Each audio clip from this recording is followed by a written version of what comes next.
পাবনা উপজেলার ৪৬তম বিজ্ঞান সপ্তাহ ও প্রযুক্তি মেলাতে আমরা আরও একটি আবিষ্কার আপনাদের দেখাতে যাচ্ছি, যেখানে আমাদের ছোট ভাইয়েরা ক্ষুদে বিজ্ঞানীরা আবিষ্কার করেছে এবং তাদের মেসেজগুলো আমরা জানবো তারা জাতিকে তাদের আবিষ্কারের মাধ্যমে কি দিতে চায়।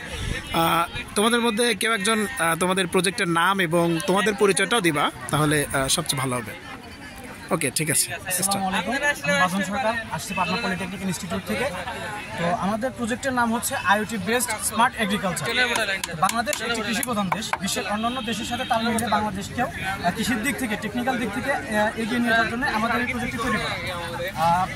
বিশ্বের অন্যান্য দেশ, যেমন যদি আমরা চায়না থেকে খেয়াল করি, তো চায়নার ওরা করে কি প্রত্যেকটা জমিতে আধুনিকরণ প্রযুক্তি ওরা ব্যবহার করে, যার ফলে দেখা যাচ্ছে কি ওদের অল্প জমিতে বেশি পরিমাণে চাষাবাদ হচ্ছে। কিন্তু বাংলাদেশে জমির পরিমাণ বেশি থাকার ফলেও চাষাবাদের পরিমাণ কম হচ্ছে। এর অন্যতম একটি কারণ হচ্ছে বাংলাদেশের কৃষি জমিতে আধুনিকরণ কোনো প্রযুক্তির ছোঁয়া লাগেনি। তো আমাদের এই আইওটি বেসড স্মার্ট এগ্রিকালচার এই প্রজেক্টটি মূলত 4টি উদ্দেশ্যে তৈরি করা।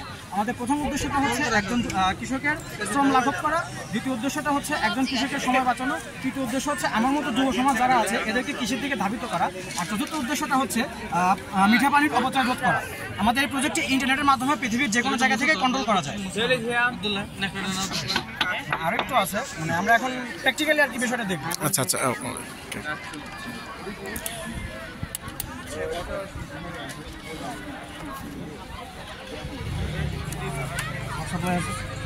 আমরা এই ছোট ভাইদের যে প্রজেক্টটা আছে সেটা প্র্যাকটিক্যাল এখন দেখব।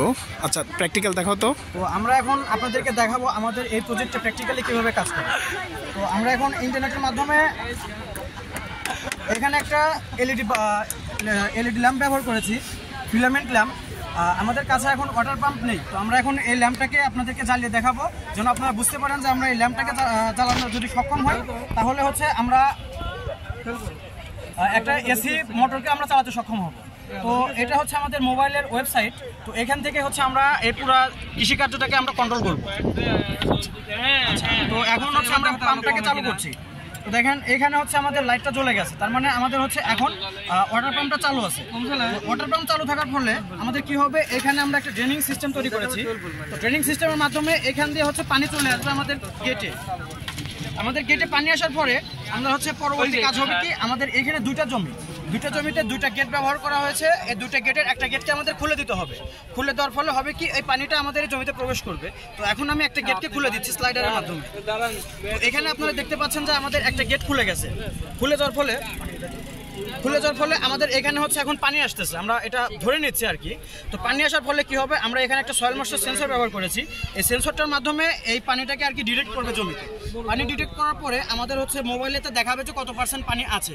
তো পরবর্তীতে একজন আদর্শ কৃষক তিনি বুঝতে পারবেন যে কোন সময় তার জমিতে কতটুকু পানি দরকার।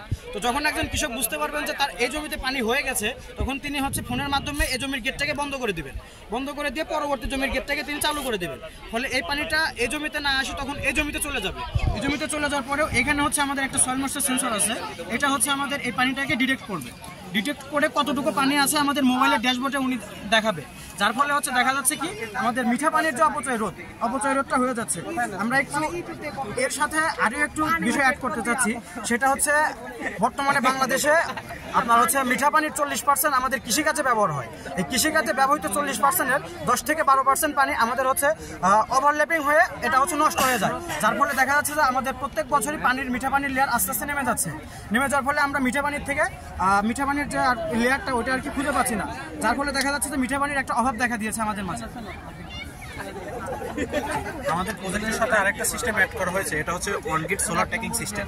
আমাদের বাংলাদেশে যে সোলার সিস্টেমটা, মানে সূর্য রশ্মি থেকে যে আমরা বিদ্যুৎ উৎপন্ন করি, ওটা আমরা বিভিন্ন ছাদ বা বিভিন্ন জমিতে যেটা ব্যবহার করি, ওটা হচ্ছে উত্তর দক্ষিণ পূর্ব দিকে, মানে উত্তর দক্ষিণ দিকে লাগানো হয়, যার ফলে দিনের কিছু অংশ আমরা বিদ্যুৎ শক্তি উৎপন্ন করতে পারি এই সোলারের মাধ্যমে। কিন্তু আমরা যদি অন গ্রিড সোলার ট্যাকিং সিস্টেমটা ব্যবহার করতে পারি, এটা মূলত হচ্ছে সূর্যর অবস্থানের পরিবর্তনের সাথে সাথে এর অবস্থানে, সোলার প্যানেলের অবস্থানে পরিবর্তন হয়, যার ফলে দিনের প্রায় 12 ঘন্টায় আমরা এখান থেকে বিদ্যুৎ উৎপন্ন করতে পারি।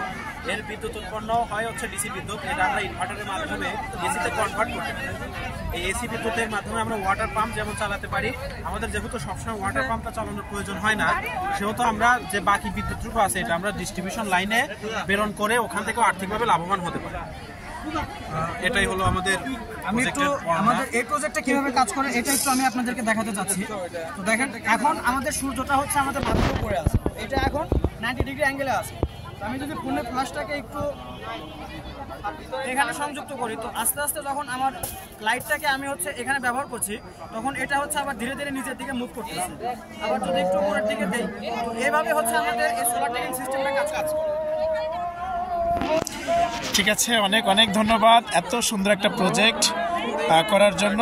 আশা করি এই প্রজেক্টটা শুধু আমাদের না, দেশ ও দেশের বাইরেও একসময় পরিচিতি পাবে এবং দেশ ও দেশের কল্যাণে কাজে লাগবে। ঠিক আছে, তোমাদের সবাইকে ধন্যবাদ এত সুন্দরভাবে একটা প্রজেক্টের ব্যাখ্যা দেওয়ার জন্য।